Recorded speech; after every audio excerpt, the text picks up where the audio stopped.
sweeties, how are you doing? Welcome to Naya Sim, and thank you all so much for all the love and support. Hope you all are doing great. So today we'll be talking something very important, and it's about a prom-colored doctor who actually came to ask why is it that African Americans, when they are going to the hospital, or Black people in general, when they are in the hospital, they come in, they might be there alone, but they have somebody on FaceTime or somebody they are talking to. And a lot of people really came up with their answers and all that. And so we're not being like, we're not having it. Because tell me how you've been a doctor for how many years and you never ask them, why do you people do that? I am sure that he knew why Black people do not go alone or have somebody on FaceTime, because they do things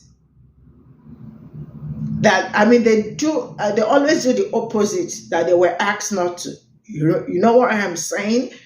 Like somebody that had an allergy, and on her report she said, "Do not give, let's say chloroquine. Do not give me chloroquine because I am allergic to it." And just for somebody to give the person the same, chloroquine that the person said, "I do not want to be given this because I have reactions to it." And then they end up giving it to you. And here he is here. He kept his comment section open, asking Black people, why do you people do that? When he has not taken his time to ask Black people, why do you people do it? But he came on the internet to look for views. Let's get into this. I have a question, but I'm afraid to ask it because I don't want to be labeled as a racist. I've gotten backlash before online and it's horrible. But here we go. I've been an ER doctor for 10 years now, and a significant amount of my African American patients, while I'm doing a history and physical to understand better what's going on with their problem today, they have someone on the phone. They're either just talking on the phone or they're on FaceTime, but a large percentage of my African American patients have someone that's there in the room even though they're not there in the room. Why is that? When I, myself, not speaking for an entire race or ethnicity, have a doctor come in, I hang up my phone. Am I an outlier, or is this a trend that other people have recognized? Also, if you are from the African American community and you do think that this is a thing as well, why is this? Is this for emotional support? Is this to make sure that they're being treated fairly? I genuinely am curious, and I'm really hoping I don't get backlash for this. And physical to understand better what's going on with their problem today, they have someone on the phone. Oh, I can answer this. It's because y'all will lie. Y'all will lie. Y'all will say, y'all will mistreat people. Y'all will prescribe things. Y'all will do things, procedures to people, and y'all will lie about it. The moment that they have a negative reaction to something, you will lie about it. And this is not about something that I've heard. This is something that has happened to me because, as I've stated before, I am a cancer survivor, which means I went through chemo and radiation. When I went through radiation in Memphis, Tennessee, at St. Francis Hospital, there was a woman, I don't remember her name, but she literally told me, on that day, we're going to attack this. We're going to attack this directly. We're going to be very aggressive towards this. And the day, literally that same day, I had a negative reaction to the radiation. And when I came in and I asked her for pain medication because I literally could not walk because of what she did to me, she then told me that she never gave me radiation. When I sat in the machine, she stepped out the room, she fitted me for a cast, and she turned the machine on because she had to step out of the room while the machine was on, and lied about it. Lied to my face and told me what she did not do to me. The reason that we have people on the phone and the reason that we are recording y'all and things like that, because you will lie. You will protect yourself, and you have a problem with us protecting ourselves because you all lie. You will lie to protect your license. You will lie to protect your reputation. You will lie to avoid accountability and being sued for malpractice. You will lie. And because majority of the time, a lot of people who are treating us are not Black. They are, most of the time, they are white and non-Black people of color. And all of y'all, I don't care what you say, you have it in the back of your mind that Black people do not feel pain at the same rate as you. So y'all feel emboldened to do whatever you want to do when it comes to Black people and dismiss their pain. Y'all will lie. I have a question, but I'm afraid to ask it because I don't want to be labeled as a racist. So this right here is a prime example of why I think there are certain professions that should not be allowed to make monetized content online utilizing their professional identity. especially if that professional identity has an ethical code that they have to uphold. He didn't ask this question in good faith. Oh, I have a question, and I'm just a white guy asking a question. Black people, you know those blacks, they're just so hard to figure out. He asked this question for the sole purpose of going viral. He knew exactly what to say. That's why he prefaced that video in the beginning, because he knew that he could get your attention. He's going to ask this dumbass question, because he knew it was going to generate content. He posted the same video on his Instagram.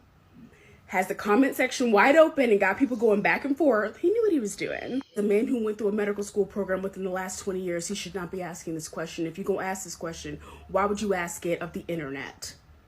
Be serious. A large percentage of my African American patients have someone that's there in the room, even though. Hey, Dr. J-Mac.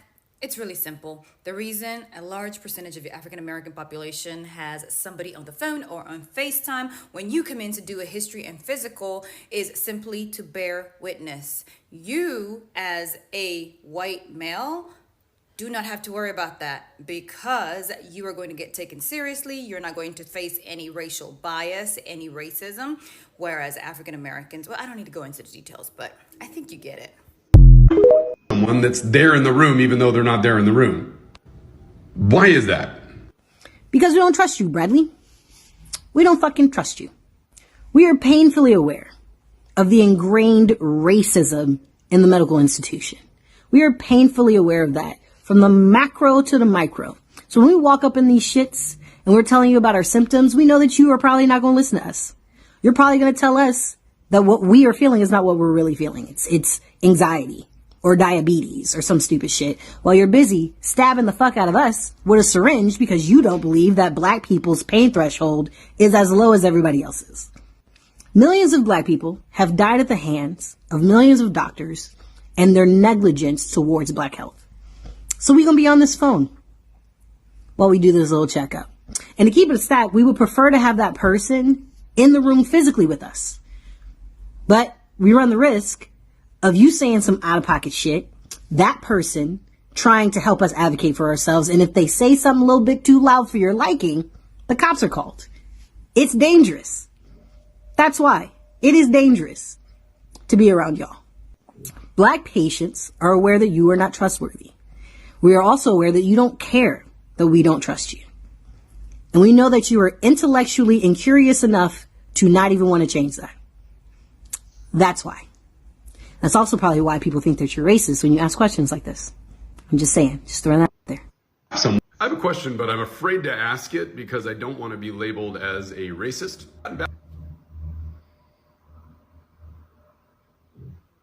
Girl, it is tiring to listen to people fix their face to say something racist, but then preface it by saying, well, I don't want to be labeled as a racist. Don't be afraid then. Don't be afraid. It is what it is. Just accept it and let the feeling wash over you. Get comfortable in the feeling. Now,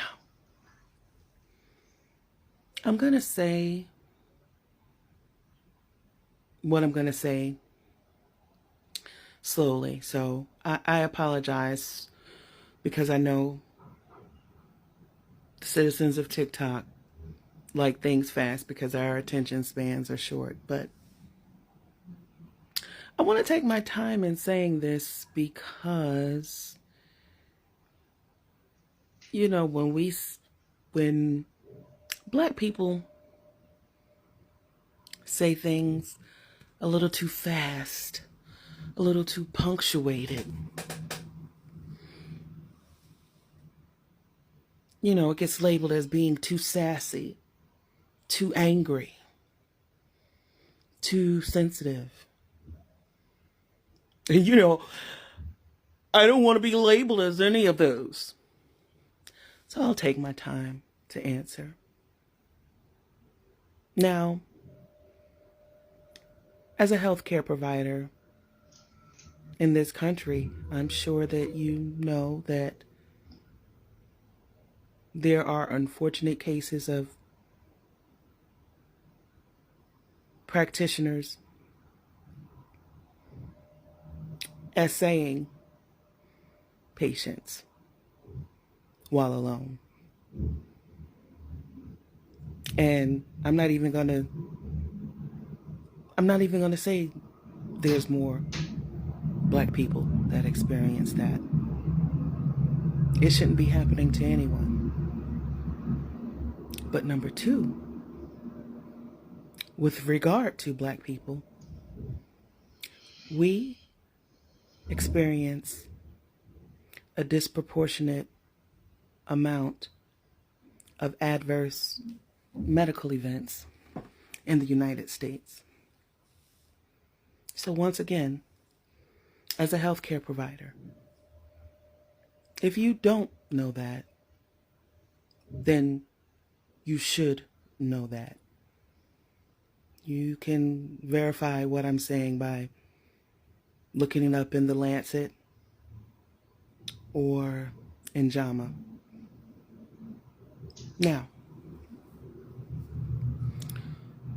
with those two reasons laid out, a second set of eyes, ears, and a voice in the room serve for a couple things. One, as I alluded to before, as a safety measure. Secondly, just as an overall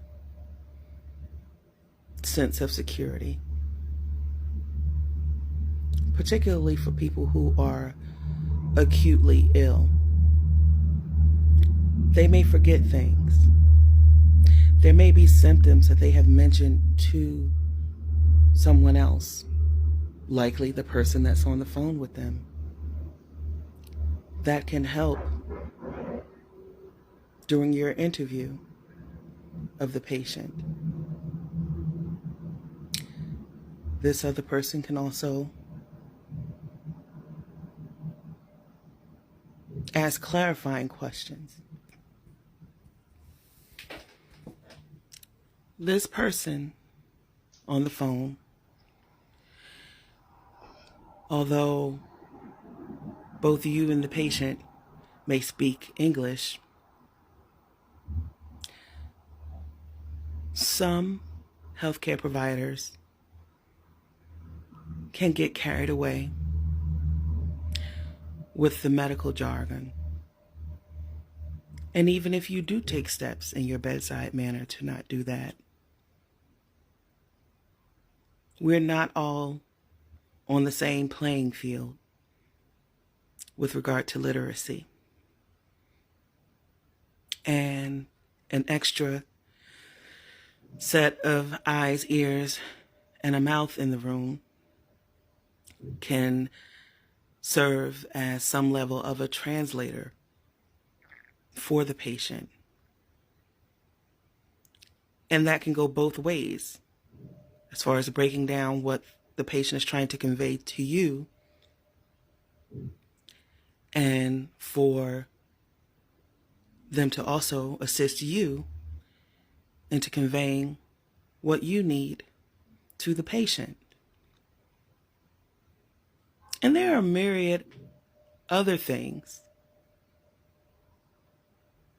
that having a person on the phone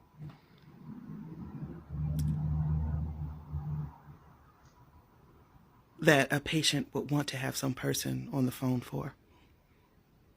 So then I have to ask you, if the person or people on the phone are not hampering you from delivering care, what is the problem that you have with a patient being on the phone?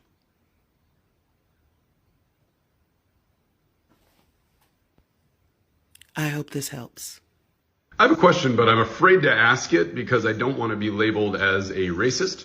You really thought to yourself, hey, I don't feel comfortable asking in-person blacks this question, so I'm going to ask digital blacks this question. I come across thousands of patients in my 10-year span as a doctor, and I've never thought to just ask in person, hey, why are you on your phone?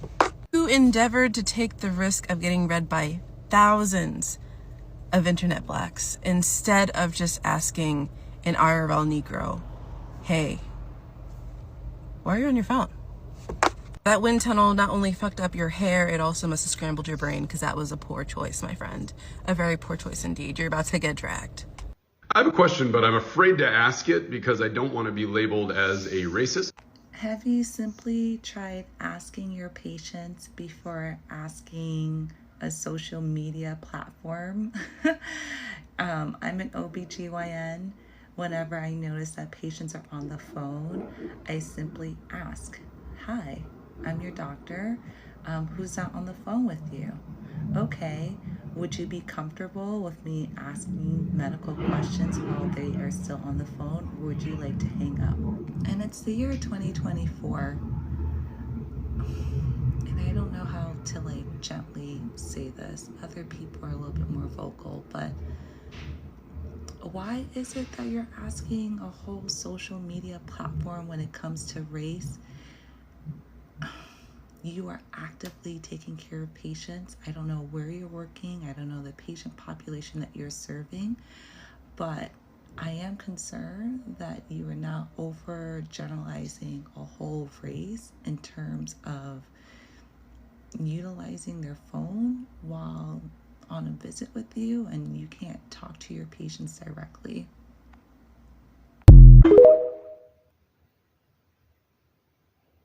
I have a question, but I'm afraid to ask it because I don't want to be labeled as a racist. Beyond the fact that you literally just opened up the floor for racism in your comment section, whoop-de-doo for you. I'll answer. We don't trust y'all. As someone who has been chronically ill for a very long time, I learned very early on in my life as a child, and going into adulthood, that there were certain points where I could not go to the doctor and not either have someone in the room with me or on the phone with me. Because the way so many doctors, especially doctors, go out of their way to gaslight you, to condescend to you, is insane. And many of my worst experiences have been when I was unable to have some type of advocate in the room or on the phone. At some point, y'all are gonna have to stop asking why we operate differently within a system that wasn't created for us. Many of y'all, to this day, still do not believe that Black people experience pain to the same degree that white people do. I mean, we literally have just been dealing with the drama from a Black healthcare professional telling Black women that they cry wolf at the doctor. And y'all wonder why we come in and make sure that we're not completely alone? Are you kidding me?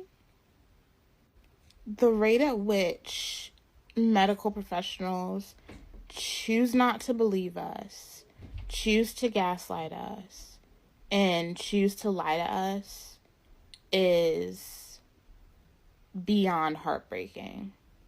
And therefore, you will never catch my Black ass in a doctor's office without somebody there to listen. And I don't care how you feel about it. I have a question, but I'm afraid to ask it because I don't want to be labeled as a racist. So this doctor goes on to ask why so many of his African American patients tend to be on the phone or have someone on FaceTime with them when he comes in for their appointment. The question to me honestly seems disingenuous. It would be completely reasonable to just ask the patient why they have someone on the phone, especially since it happens so much to this doctor. But anyways, here's an answer. The reason your African American patients have someone on the phone or on FaceTime with them when you come in for their appointment is the same reason I bring my white ex-husband to all of the doctor's appointments he can possibly make. I need a witness. I need an advocate in case this doctor says or does something off the fucking wall, because that's happened to me dozens of times as a chronically ill disabled black person. I hate going to the doctor by myself unless it's a doctor I've already seen multiple times, because I have no idea when I'll be abused, gaslit, mistreated, talked to poorly, or just downright disrespected. When I gave birth to my son at 21 years old, my OBGYN was stitching me up and he said, "I bet you won't do this to yourself again." A white man. When I took my son to the doctor because I needed a referral to genetics because he needed to be tested for a disease that I carry, a genetic one. Our usual pediatrician wasn't in, so I saw her replacement for the day. And that woman thought I was making up an entire disease. A white woman. Couldn't even bother to Google it. Do you know what they call a person who graduates at the bottom of their class in medical school? Doctor. And I've met a lot of bottom of the class doctors, and they typically look like you. I have a question, but I'm afraid to ask it because I don't want to be labeled as a racist. So he asked why a lot of his black patients are on the phone or on FaceTime when they're at the doctor's office being seen. And I think a lot of it is a comfort thing. If they can't have somebody physically there with them, then they feel a lot better having somebody on the phone with them. Also, just having somebody to bear witness to what's going on, because a lot of times doctors will ignore black pain. And I think a lot of that goes back to slavery and slaves being beaten and still being made to go work through their pain. Now, just because we go to work with the pain does not mean that the pain is not there. And I think because we continue to do a lot of things and we're not on the floor and we're not performing for them, we're not looking like we're just in such agony and holding our stomachs and, in a ball on the floor, that we're not believed. But it does not mean that the pain is not there. A lot of black people back in the day lost their lives because they wouldn't be seen at certain hospitals. They were refused service and had to go to another hospital, and by then it was too late. So that distrust has been there. On top of that, they're racist in every industry. And there was this guy on here a few days ago that was talking about how he met this retired firefighter, and the firefighter was talking about how back in the day they would just let black families burn up in house fires and stuff like that. So I definitely believe that the racism, while it may not be blatant anymore, it's just transformed into something quieter. And I do think that there are doctors that do not care about their black patients and will misdiagnose them and will, try and redirect them or dismiss their pain so that they can just go off and just pass away because they just don't care. So we very much have every right to be suspicious of doctors. Have someone that's there in the room even though they're not there in the room. Why is that? I can't comment for everyone, but I'm going to speak about a really personal experience that I probably shouldn't put online, but it is what it is. A few years ago, I went to the doctor and I was having a series of vaginal pain. And it had gone on for 2 years, and doctor after doctor, OB-GYN after, I went to 3 different gynecologists, and they're all just oh, just, it's just vaginal dryness, or, use lubricant when you're intimate, or things that. I was having issues of tearing, and it didn't matter if I was intimate or not. I could squat funny, tear. I could move my leg funny, tear. I could exercise, tear. Continuous problem. And I finally went to a doctor. And I was like, look, I keep tearing. I was like, I need something done. I'm in pain. I can't live like this. And I went to an OB-GYN, and he said, he's like, we can do a surgery and we can just cut out the bad tissue that's not healing, and we'll sew you back up, and you should be fine. You know what I mean? Cause they just assume, cause also I'm diabetic, cause and they're like, oh, your blood sugar natural. But at that time I had lost a lot of weight, and, I was really active. So my blood sugar, my A1C was fine. It was, it was in the 5. So I was pre-diabetic, but so my blood sugar was managed really well, and it was managed with metformin. But anyway, so so I remember getting the surgery, and when I talk about I don't know, I get kind of emotional about it, but I don't know if this is normal. But what he did is he got a local anesthesia. So originally I thought I was like, they're like, oh, it's outpatient. So I'm thinking like, okay, whatever. But I've done outpatient surgeries where you still like, they put you under. Well, they didn't like put me under. He just got like a shot. I don't know what it was. It was some type of numbing thing, but he gave me the shot. It burned like a bitch, but I assumed it would burn like a bitch. And then he was just like, he would like poke it. He's like, can you still feel that? And I would say yes. And I said yes. And he started cutting me. And it hurt so bad and I was in pain. And I told him, I was like, I can still feel that. I can still feel that. And he's like, are you sure? Maybe just give it a little bit. And he like cut me again. And I'm like, I can still feel that. And like, at this point, when I say like a pain, like, cause again, he's cutting, my lady parts, I started sweating, really bad. And I remember, like he had two nurses in there with him. And I was confused what they were doing in there cause my legs were on the strip, and he had those two nurses in there because they were holding my legs apart. And they held them apart the whole time, and he gave me another shot, and finally like the numbing kicked in, and he like did the surgery, and I was sitting there, and the nurse was like, are you okay? And I'm like, no, I feel like I'm gonna pass out. And he just kept telling me, oh, you're fine, some people's bodies just go into shock. And I'm like, and part of me wants to be like, you cut into me, and I told you I was still feeling pain, and you didn't listen to me, and you cut into me. And so I'm like, and to me this feels weird that I just have two nurses holding my legs apart, because I didn't think that was normal, but I just have two nurses holding my legs apart so I don't close them in, and they're holding them like, and mind you, like at this time I've been really active, so my muscles, and they're like both arms, like one woman has two arms around one leg, one woman has two arms around the other leg, keeping my legs apart as he like cuts into me and cuts out this tissue, and he gets it out. And again, I'm sweating, and at the time I was wearing a dress, and I sweated through my dress, and it was just a nightmare. Like thinking back at it now, like I just wanted it to be done and over with. He sewed me up, and he's just like, oh, you should be fine, this and the other thing. I wasn't really kind of there. I just wanted to go. I wanted to be done. I don't really, for them, they said the surgery wasn't that long. For me, it felt like ages, like they had to like bring me like mints and like candy and stuff because I was just so lightheaded, and I wasn't feeling good. And so they gave me stuff. I remember getting, like when they were done, I remember getting off the table, looking at the table and seeing like all this blood on the table from my legs.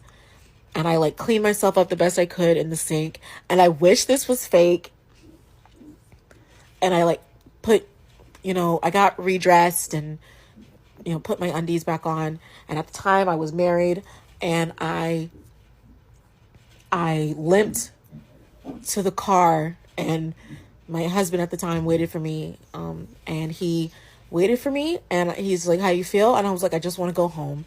And like from then on, I either record like conversations and stuff that happens, or like questions, or I'll like call someone and be like, oh yeah, I'm going into the doctor. But that's why I do it. I can talk about the diagnosis afterwards. Afterwards, they found out I had vein, like vaginal cancer, so cancerous cells on my vagina. They did a biopsy, and they sent it off, and they're like, oh, that's why you're not healing after 2 years, and whatever. And then I had some more issues and had to go through some other treatment.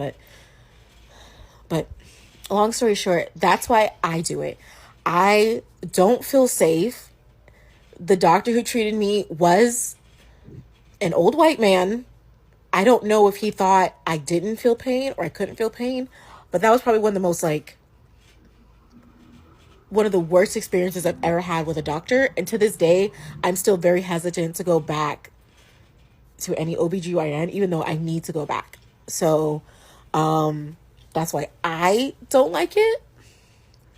And like, I know this is the internet, and, they're always just like, you shouldn't share everything. But I feel like this is something, I don't know if other women have experienced this or other people, But like, this is like, I think the medical community needs to understand, like, this, for me at least, very scary. I wish I was lying. I wish it was fake. But it can be scary, and that's why I know you may find it like rude or annoying if someone's on the phone, but like, if you don't trust your doctor, or if a doctor shows that they can't be trusted, then you want someone else there so you can't be told that what you were experiencing didn't happen. So someone can't say, well, that didn't happen, or I didn't treat you that way, you know? So yeah, that's, at least that's why I do it. So I can't, yeah.